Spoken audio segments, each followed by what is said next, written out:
ఈ నగలు దొంగిలించిన వాడికి అంబికమ్మ తెలుసంటే విహారీ గారు వెళ్ళి అంబికమ్మను నిలదీస్తారు. అంబికమ్మ ఏదో ఒకటి చెప్పి తప్పించుకుంటుంది. అలా కాకుండా వాళ్ళిద్దరికీ ఎలా పరిచయం, ఎందుకు కలుసుకున్నారో తెలుసుకుని చెప్తే స్ట్రాంగ్ ఎవిడెన్స్ ఉంటుంది. లక్ష్మి నిన్నే. మేమిద్దరం యమునమ్మ గారి నగలు దొంగతనం చేసిన దొంగ దగ్గరికి వెళ్ళాం. ఆ దొంగ గురించి నీకెలా తెలిసింది?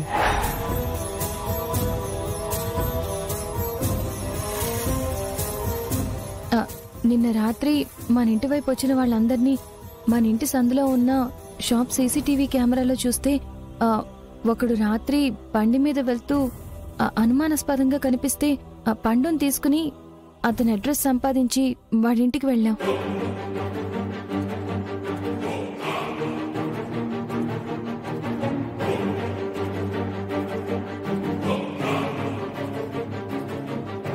ఇది జరిగింది విహారీ గారు. మా అమ్మకి చాలా విలువైన నగలు తెచ్చిచ్చినందుకు థ్యాంక్స్ చెప్పాలో, నాతో నువ్వు కనీసం ఒక్క మాట కూడా చెప్పకుండా వెళ్ళినందుకు కోప్పడాలో కూడా నాకు అర్థం కావట్లేదు. చేతికి దెబ్బ తగిలింది. మీకు చెప్పి ఇబ్బంది పెట్టడం ఎందుకని పండును తీసుకుని వెళ్ళాను. చూడు, చిన్న దెబ్బ కాబట్టి సరిపోయింది. నీకేదైనా అయితే నేనుండగా లక్ష్మణ్ మీద ఆడి చెయ్యలిగేస్తాడు బాబు. మరి ఆ దొంగని పోలీసులకు పట్టించారా? అంటే వాడు పారిపోయాడు. మనకి నగలు దొరికాయి, అంతే చాలు. యమునమ్మ గారు సంతోషపడతారు, మీరు ఆనందపడతారని నేను పండు ఆ నగలు తీసుకుని వచ్చేసాం. థ్యాంక్స్ రా. నాకు థ్యాంక్స్ చెప్తారేడు బాబు.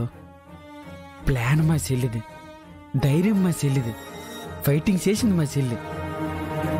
నా జస్ట్ తోడేళ్ళినానంతే. సరే బాబు, నాకు నిద్ర అవుతుంది, ఉంటానమ్మా.